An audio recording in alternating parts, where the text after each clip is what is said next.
India out. প্রায় ৩ মাস ধরে বাংলাদেশে ভারতীয় পণ্য বয়কটের ডাক দিয়ে সোশ্যাল মিডিয়ায় চলছে প্রচার। কিন্তু হঠাৎ কি হলো? কারাই বা ডাক দিল? কেনই বা এটা করা হলো? জানা গিয়েছে বাংলাদেশে সোশ্যাল মিডিয়ায় এই প্রচার চালানো হচ্ছে ঘটা করে। আর এই প্রচারে পরোক্ষ মদত রয়েছে প্রধানমন্ত্রী শেখ হাসিনা বিরোধী বিএনপি এবং বাংলাদেশের আরও কয়েকটি কট্টরপন্থী বিরোধী দলের। এবার আসা যাক কোন যুক্তিতে ভারতীয় পণ্য বয়কটের ডাক দেওয়া হয়েছে ভারতের প্রতিবেশী এই দেশটিতে। ভারতীয় পণ্য বয়কটের ডাক দেওয়া সংগঠনের দাবি, ভারত নাকি বাংলাদেশের অভ্যন্তরীণ রাজনীতির বিষয়ে মাথা গলাচ্ছে। বয়কট সমর্থনকারীদের অভিযোগ, বাংলাদেশে নিজেদের পণ্য যাতে বিক্রি করা যায় তাই বাংলাদেশের নিজস্ব শিল্প এবং উৎপাদনে ইচ্ছে করেই বাধা দিচ্ছে ভারত। আর তাই নিজের দেশের পণ্য যাতে সে দেশে ভালো বাজার ধরতে পারে তাই ভারতীয় পণ্য বয়কটের ডাক দেওয়া হয়েছে। কিন্তু এত কিছুর পরও ঈদের মুখে এই সিদ্ধান্তের ফলে বাংলাদেশের বাজারে নাকি সেভাবে প্রভাব পড়েনি। বিশ্বব্যাংকের তথ্য বলছে বাংলাদেশের আমদানির প্রায় 12% করা হয় ভারত থেকে। ভারতীয় প্রসাধনী এবং অন্যান্য দৈনন্দিন ব্যবহারের পণ্যগুলি বেশি আমদানি করা হয় সেখানে। বাংলাদেশে ভারতীয় হাই কমিশনও জানাচ্ছে দুই দেশের মধ্যে আমদানি এবং রফতানি দুটি বৃদ্ধি পেয়েছে। বাংলাদেশের ব্যবসায়ীরাও জানাচ্ছেন ঈদের বাজারে ভারতীয় পণ্য বয়কটের কোনো প্রভাবই নাকি সেরকমভাবে পড়েনি বাংলাদেশের বাজারগুলোতে। ঢাকার নিউ মার্কেট এলাকার চাঁদনি চক থেকে মগবাজারের মল ভারতীয় কাপড় আমদানি ও বিক্রির জন্য পরিচিত।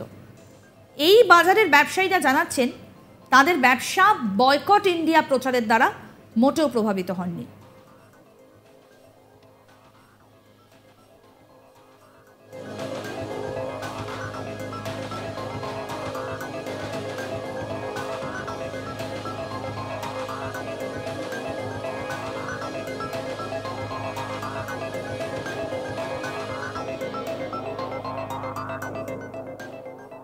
নিউ মার্কেট, মৌচাক, পল্টন, ধানমান্ডি, গুলশানে ভারতীয় পণ্য বিক্রির আলাদা শোরুম রয়েছে।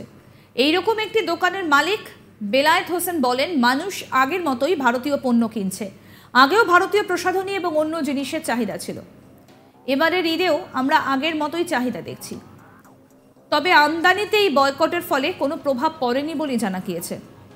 পেট্রাপোল ও বেনাপোল সীমান্ত বাংলাদেশের সঙ্গে ভারতের স্থলপথে পণ্য সরবরাহের মূল করিডর।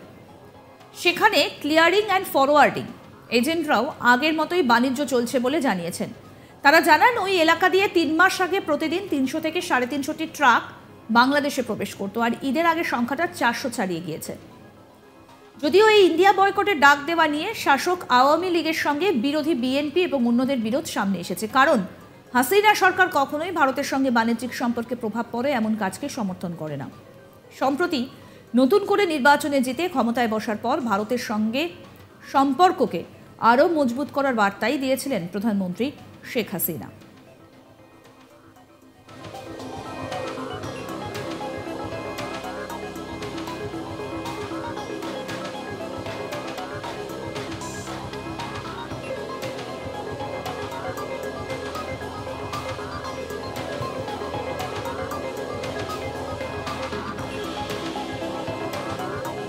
India out.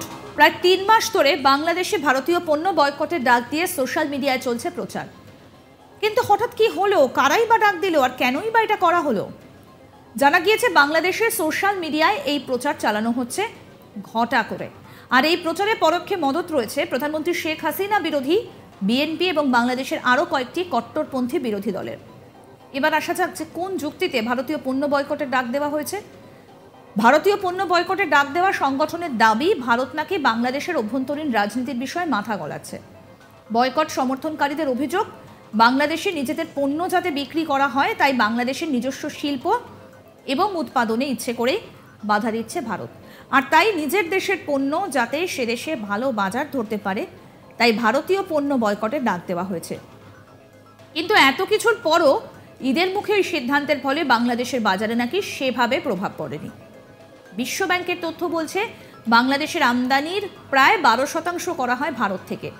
ভারতীয় প্রসাধনী এবং অন্যান্য দৈনন্দিন ব্যবহারের পণ্যগুলি বেশি আমদানি করা হয় সেখানে। বাংলাদেশে ভারতীয় হাই কমিশনও জানাচ্ছে দুই দেশের মধ্যে আমদানি এবং রফতানি দুটিই বৃদ্ধি পেয়েছে।